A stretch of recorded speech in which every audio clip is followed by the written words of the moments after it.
안녕하세요. 한남여사원 천지부동산 김석상입니다. 오늘은 청아아파트에 대해서 간략히 소개해 드리려고 하는데요. 지난 8월 8일부터 9월 8일까지 한 달간 주민 공람이 있었습니다.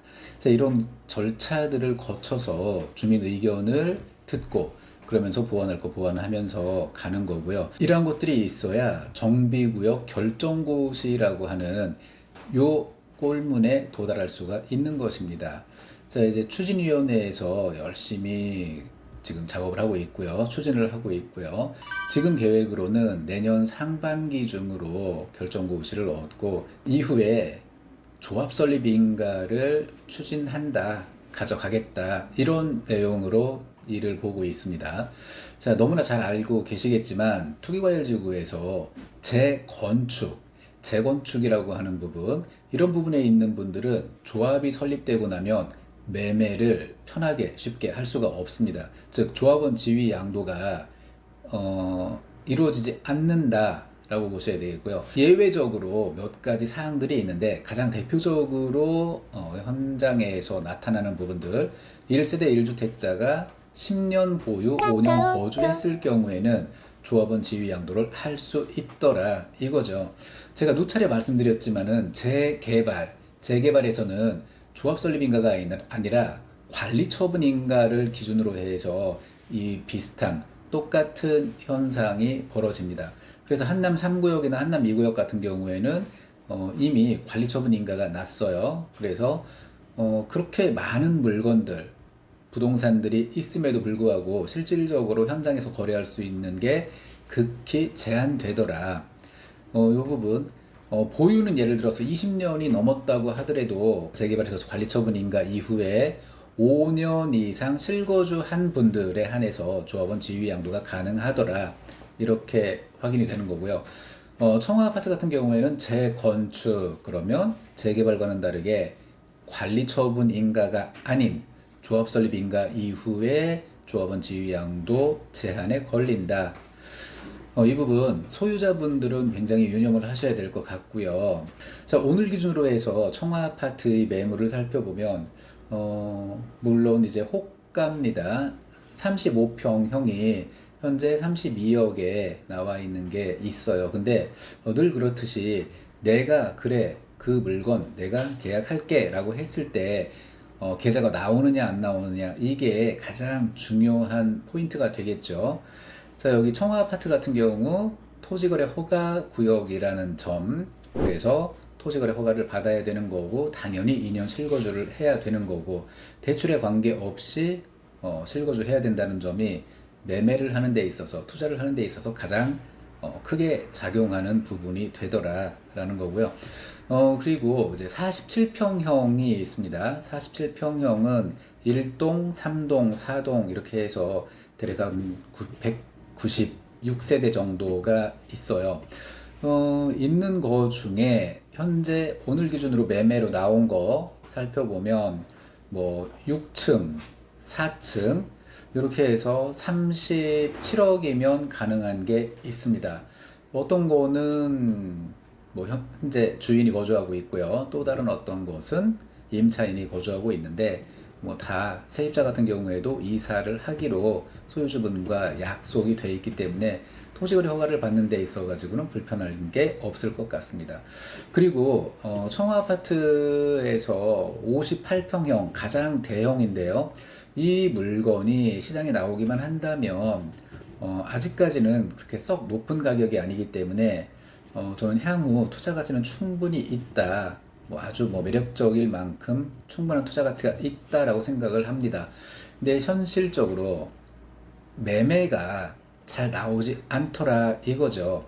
오늘 기준으로 해서 58평형은 저층으로 41억이면 가능한 게 있습니다. 참고로 말씀드리면 이제 청아아파트 현재 578세대 그리고 상가 소유자 1명, 이렇게 해서 579명의 토지 건물 소유자를 나타내고 있는데요. 이번에 계획하고 있는 건립 세대수 679세대를 건립 예정으로 추진을 하고 있습니다. 물론 이거는 오늘 기준으로 추진 현재 진행을 하고 있는 것이고 내일 어떻게 달라질지, 세대수가 더 줄지 말지, 늘어날지 이런 부분들 변동사항이 생길 수 있다는 거 투자자들은 조금 더 여유 있게 살펴봐야 될 것 같습니다. 그리고 일반적으로 생각했을 때 재개발, 재건축이 보통 한 20년 걸린다 이렇게들 생각을 하세요.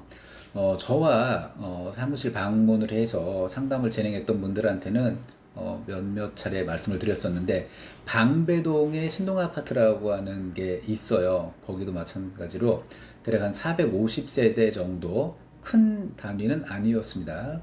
이 단지가 재건축을 통해서 조합설립인가를 받고 관리처분인가까지 굉장히 빠르게 진행이 됐습니다. 그래서 모든 구역들, 재건축 구역들 이런 것들이 보통 10에서 15년 걸린다라는 것은 어디까지나 일반적인 얘기에 불과할 뿐이고, 청화아파트 그리고 아까 말씀드렸던 방배 신동아처럼 세대수가 썩 많지 않은 단지들은 일이 얼마나 빨리 어떻게 급변할지 모른다, 이렇게 정리를 해두는 것도 나쁘지 않을 것 같습니다. 그리고 청아파트를 관심을 가지면서 한 가지 아쉬운 게 세대수가 너무 적다라는 부분, 이 부분을 조금 염려하시는 것 같더라고요. 자, 근데 세대수가 많으면 뭐 하냐? 저는 그렇게 생각을 합니다. 그리고 대단지라고 해서 세대수가 많은 데들을 한번 살펴보면 대부분이 18평형 내지 25평형, 우리가 흔히 얘기하는 국민평형이 주를 이루는 게 아니고 그보다 작은 애들이 대부분을 차지하더라.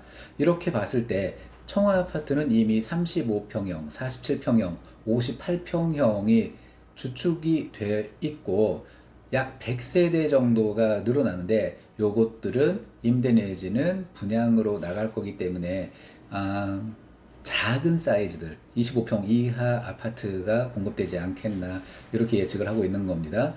자, 그럼 기존의 조합원이 되는 분들, 이 물건을 구입해서 들어오시는 분들은 최소 84 타입 이상, 즉 34평형 이상을 배정받는데 전혀 문제가 없다. 참고로 현재 58평을 갖고 있는데 나는 나중에 분담금이나 이런 것들 부담하기가, 지불 능력이 조금 불편하다, 나이도 있고 이미 퇴직, 은퇴를 했기 때문에 더 이상의 인컴이 없어, 그래서 이런 거 내는데 불편하다, 즉 58평을 보유하고 있는데 나중에 35평형이나 47평형으로 다운사이징, 하향 지원을 하겠다라고 하는 분들이 간혹 계셔요.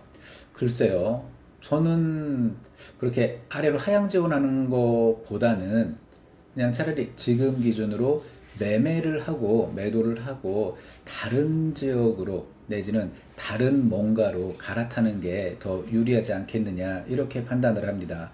갖고 있는 거에 분담금을 줄이기 위해서 하향 지원을 한다? 지금까지 기껏 형성되어 있던 프리미엄을 내가 내 손으로 깎아내는 결과를 초래하는 거거든요.